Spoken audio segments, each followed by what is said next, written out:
All right, it's not a clear attempt to injure. What do you think? Is he right there? I love me some Steve Cherundolo. Oh, here comes a big butt. But the fact that he says if it was a Miami player, I would say the same thing. No. You'd be sitting here talking about how your player took not one but two hands to the face, and in a play that wasn't even an attempt to play the ball. The ball wasn't even in play in his section.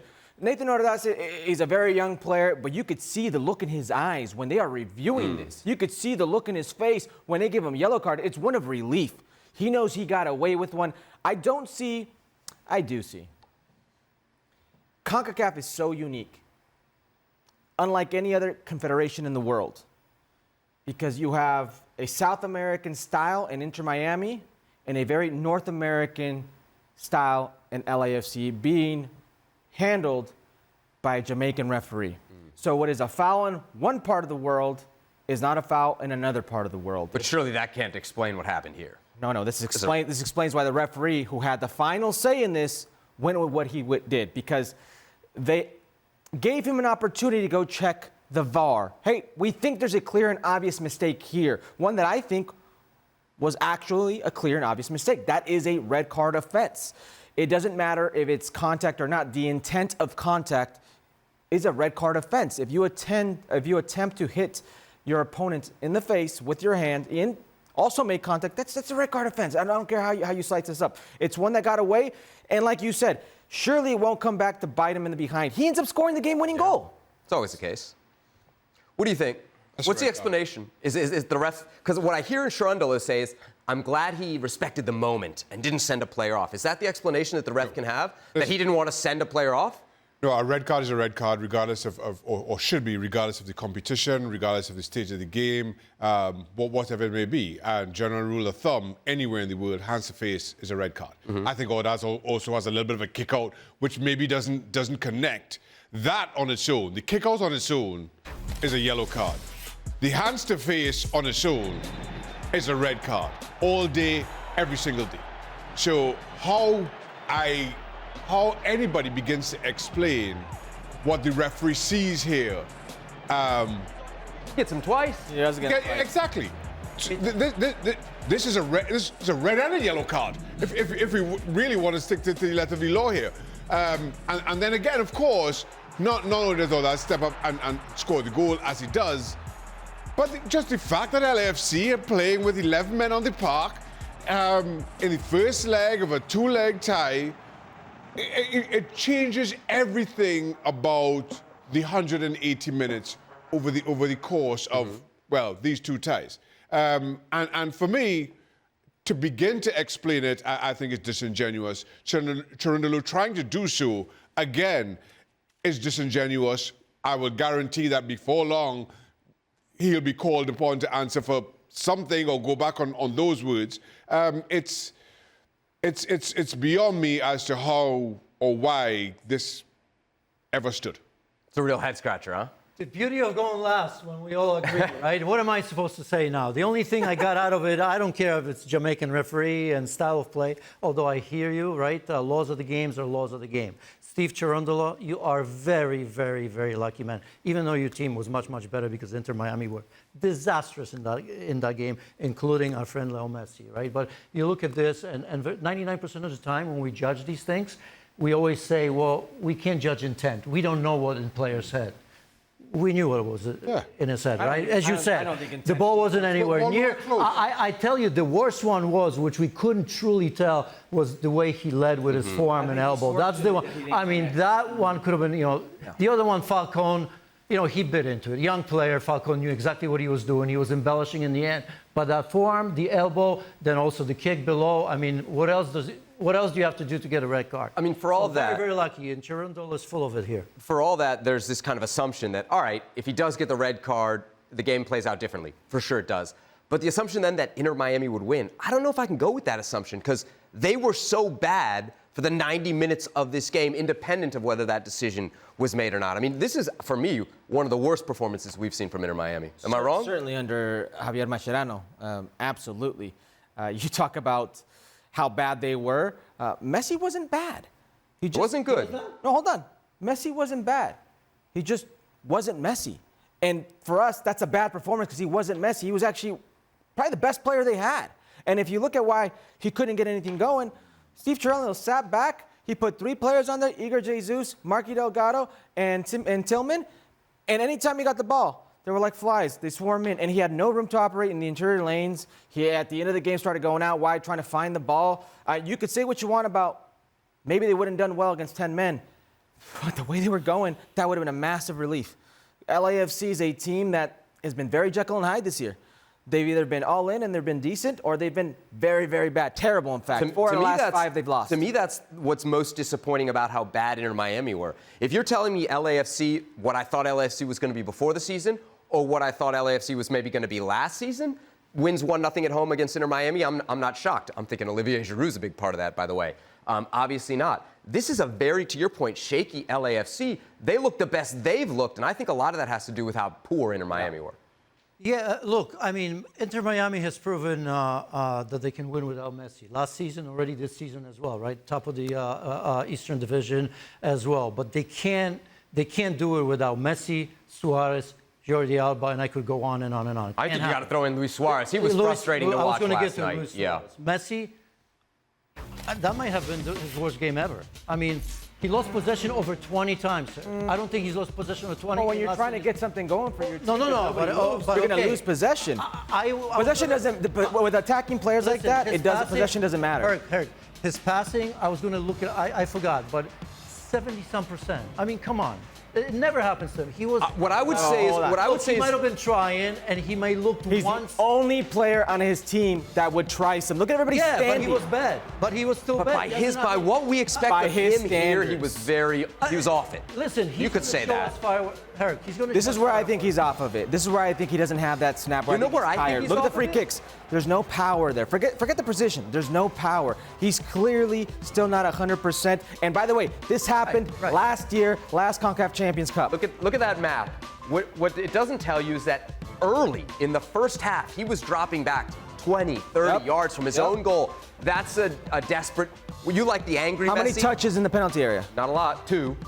You like that angry Messi, but what you don't want is a frustrated Messi who's going further and further and further from goal. Because what you see is he can still advance the ball, but then when it gets to the final third, to that last touch, he's kind of out of gas, and there's nobody to get it over the line. And it wasn't going to be Suarez last night. No, Suarez was terrible last night, and it's also not on him. Like, we spoke about this before the game. People don't realize the travel in Major League Soccer, and people want to discredit Major League Soccer, and that's fine. But going from Miami to Los Angeles on what is almost a transatlantic flight, if you will, at the time, it's like going on 6+ hours. You can get from here to London faster. That's a reality. It's not easy on their body. You're going to change 3 time zones. You're going to go play in a difficult setting.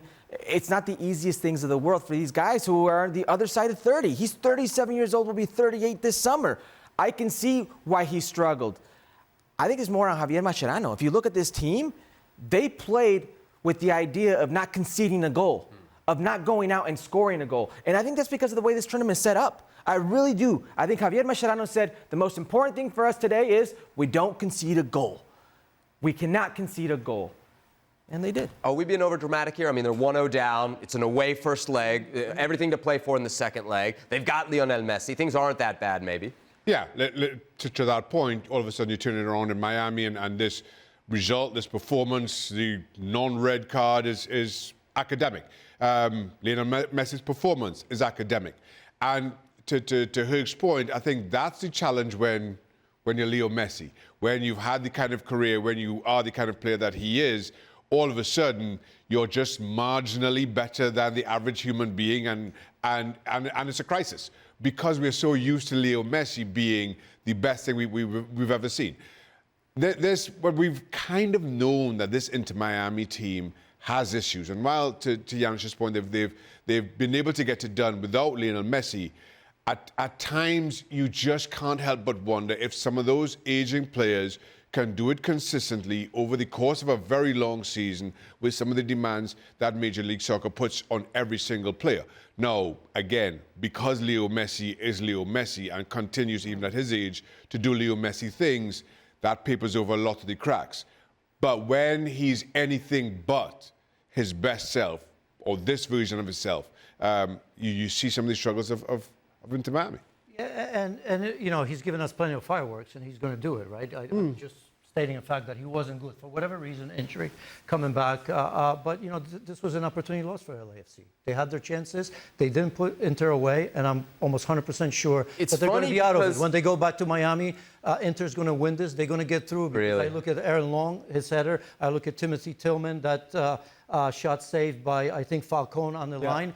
They were actually playing well, especially in the second half. They had a very, very poor Inter Miami. Forget Messi, as we said. Everybody was bad. This was their opportunity to go maybe 2 or 3 up, and that's a different game. Right now, I think it's an opportunity loss, and I'd be shocked if LAFC goes If you'd have told me before the game that LAFC was going to win 1-0, I think a lot of LAFC fans would have seen that as a good result. But to your point, the way, especially the second half played out, like LAFC, you saw it in the highlights, they were much closer to a second or a third, and the big picture point being, you don't get, from an MLS team perspective, many chances to bury Inter Miami. Yeah. And LAFC had it. About the first 20 minutes after the second half started, they were all over Inter Miami. Yeah. And my worry for LAFC here is that they've been the worst version of LAFC that I've seen in quite some time. And they put 3 against Columbus at home. And this is the Columbus Crew, a team that you're like, oh, no, Cucho Hernandez, I understand, but still a team that knows how to play. And they go back to Columbus, and they were shaky. They had a 3-goal advantage, and Columbus pulled 2 on them. And it wasn't until the 93rd, 94th minute that it's Denny Bwanga who pulls one back. Until then, you're thinking, they're going to blow this. They're going to blow this. Nothing about this game gave me any good feeling about what they can do. Forget about the Liga MX teams.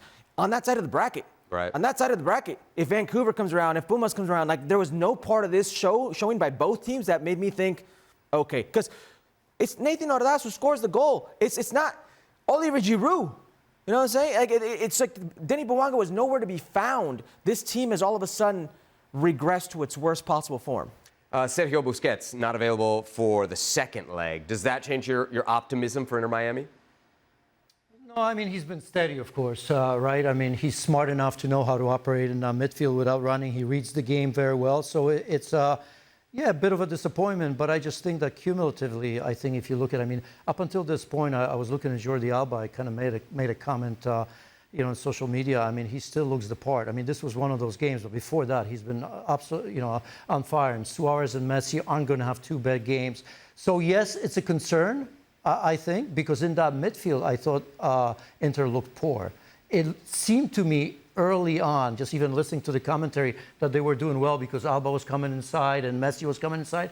But I thought actually LAFC midfield outplay Inter. So without Busquets, a little bit tougher, but I think Inter still sees it through. What kind of chance you give LAFC? Not much, and not as a criticism of LAFC here. I just don't think Inter Miami are going to be this bad twice in a row. I just don't think that Leo Messi is going to be as sub-Leo Messi standard twice in a row as he was on the night. The only chance LAFC has here is taking advantage of the away goal. The away goal rule changes everything here, and if they can score, it's going to put a lot of doubt into Inter Miami, a team that doesn't do well without the ball, to go chase the ball. That's going to be an interesting factor here. All right, so pretty much I'm getting Inter Miami's going to go through. I would still take Inter Miami. Really? I know your bookie already has that one bookmarked. Well, I don't know any What's the bookies. Primo have? I don't know.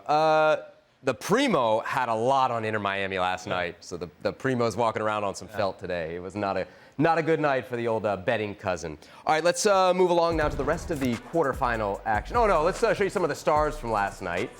Because there was a ton of them there for Messi. Of course, David Beckham's at all of his games. This is at Becky G. Am I supposed to know who these people are? Yeah. Lots of That's Hollywood Kylie Jenner and stars. Becky G. Oh, Kylie Jenner. I've heard that. Jimmy Buckets. I know him. The Golden State Warriors, were they playing the Lakers? They were. Okay. Chuck Liddell, of course. You know. Oh, wow, Chuck yeah, Liddell. UFC, right? The big fighter guy. UFC champion. Look And at Steph Curry. I heard he got booed in the stadium. He did. Is that right? He booed back. Okay, that's fun. I mean, from an MLS perspective, this is kind of the dream, Shaka. You know what? Oh, sorry. Scaloni was also there. Lionel Scaloni. Was Oh, wow. You think he was multinational team. making sure Messi's still Matthew up for it? Stafford. Yeah. What do you think that conversation's about? Jaime Camil. I know you know Jaime Camil. Yes, All right. famous actor. Famous Mexican actor. Who's the dude next to Curry there? I'm just taking their word for it. Yeah, you take our word. Yeah, that jacket looks like. Oh, Richie! Richie. go. I know that, Richie. There we go. All right. Spanning all generations here Leo on was there too. They called Oh, okay. everyone called Leo and Lionel. Futbol Americas. All right. Wow, I think look, it and went they had for- a good time too. Yeah, yeah. And as they say in local news, at the end of the reel, and a good time was had by all. Very cool. Oh, Matt Stafford. Oh, Okay. See him already? Okay. Puka. Oh, okay. Vegas kid. Oh, Who's is that? That's your boy? Yeah, he Vegas kid. He plays for the Rams now. Receiver. All right, so there they were, the stars out in Hollywood to see Messi and see him lose, a rarity against MLS competition.